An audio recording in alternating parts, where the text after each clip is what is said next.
say, what were the things that the African countries did right? What did they do wrong? How do we build on all of this and learn lessons so that we can keep Africa rising? So let me talk about 6 things that I think we did right. The first is managing our economies better. The 80s and 90s were the lost decades when Africa was not doing well. And some of you will remember an Economist cover that said the lost continent. But in the 2000s, policymakers learned that they needed to manage the macroeconomic environment better, to assure stability, keep inflation low in single digits, keep their fiscal deficits low, below 3% of GDP, give investors, both domestic and foreign, some stability so that they'll have confidence to invest in these economies. So that was number 1. 2, debt. In 1994, the debt to GDP ratio of African countries was 130%. And they didn't have fiscal space. They couldn't use their resources to invest in their development because they were paying debt. There may be some of you in this room who worked to support African countries to get debt relief. So private creditors, multilaterals, and bilaterals came together and decided to do the Highly Indebted Poor Countries Initiative and give debt relief. So this debt relief in 2005 made the debt to GDP ratio fall down to about 30%, and there was enough resources to try and reinvest. The third thing was loss-making enterprises. Governments were involved in business, which they had no business being in. And they were running businesses, they were making losses, so some of these enterprises were restructured, commercialized, privatized, or closed, and they became less of a burden on government. The fourth thing was a very interesting thing. The telecoms revolution came, and African countries jumped on it. In 2000, we had 11 million phone lines. Today, we have about 687 million mobile lines on the continent. And this has enabled us to move forward with some mobile technology where Africa is actually leading. In Kenya, the development of mobile money, M-Pesa, which all of you have heard about, took some time for the world to notice that Africa was ahead in this particular technology. And this mobile money is also providing a platform for access to alternative energy. You know, people who can now pay for solar, you know, the same way they pay for cards for the telephone.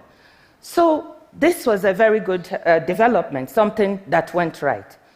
We also invested more in education and health, not enough, but there were some improvements. 250 million children were immunized in the last 1.5 decades.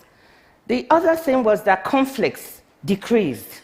There were many conflicts on the continent, many of you are aware of that, but they came down, and our leaders even managed to dampen some coups. New types of conflicts have emerged, and I'll refer to those later. So based on all this, there's also some differentiation on the continent that I want you to know about, because even as the doom and gloom is here, there are some countries, Cote d'Ivoire, Kenya, Ethiopia, Tanzania, and Senegal, are performing relatively well at the moment. But what did we do wrong? Let me mention 8 things. You have to have more things wrong than right. So there are 8 things we did wrong. The first was that even though we grew, we didn't create enough jobs. We didn't create jobs for our youth. Youth unemployment on the continent is about 15%, and underemployment is a serious problem. The second thing that we did is that the quality of growth was not good enough. Even those jobs we created were low productivity jobs. So we moved people from low productivity agriculture to low productivity commerce and working in the informal sector in the urban areas. The third thing is that inequality increased. So we created more billionaires. 50 billionaires worth $96 billion own more wealth than the bottom 75 million people on the continent. Poverty, the proportion of people in poverty, that's the fourth thing, did decrease, but the absolute numbers did not because of population growth.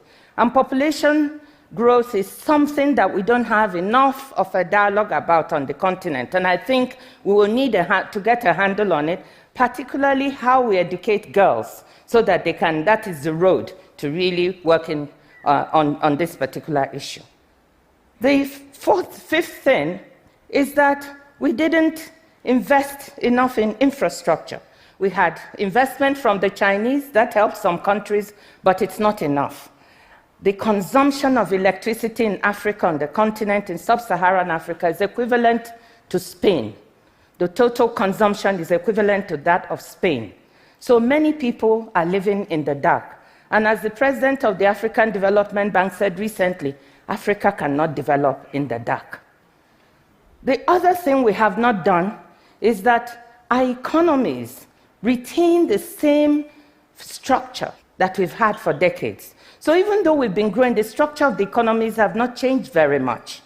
We are still exporting commodities. And exporting commodities is what? It's exporting jobs. Our manufacturing value added is only 11%.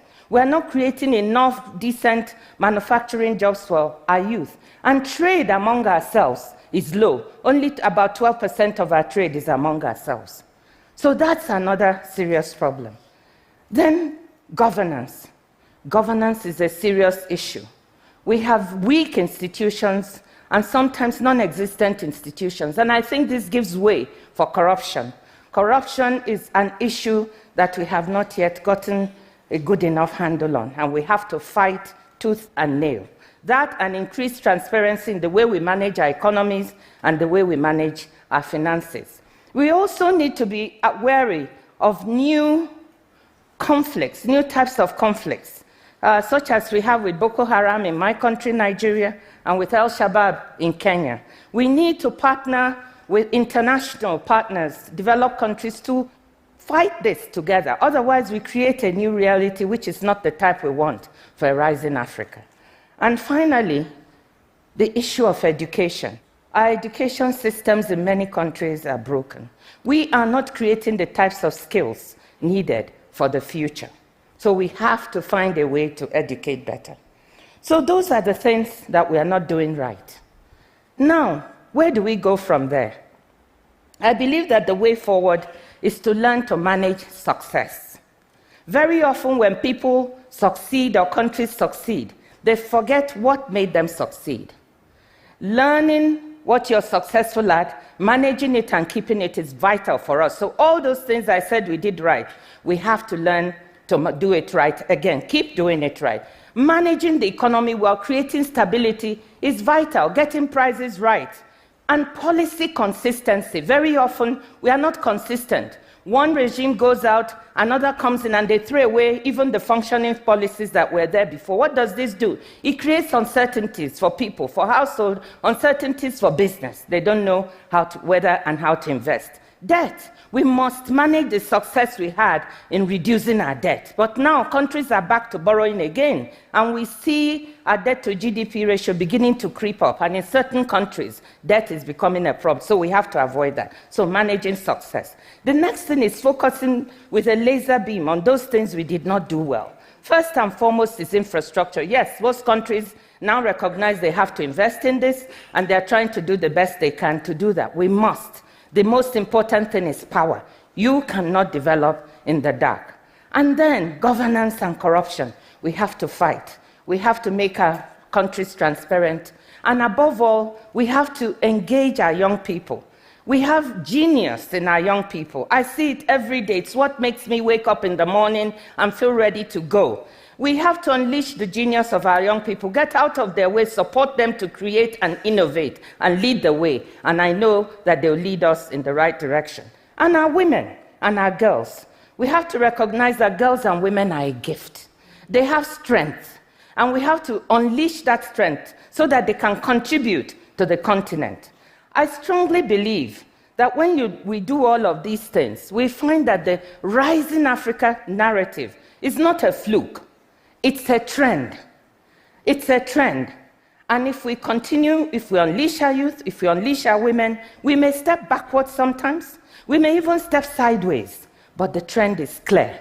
Africa will continue to rise. And I tell you, business people in the audience, if investment in Africa is not for today, it's not for tomorrow, it's not a short-term thing, it's a longer-term thing.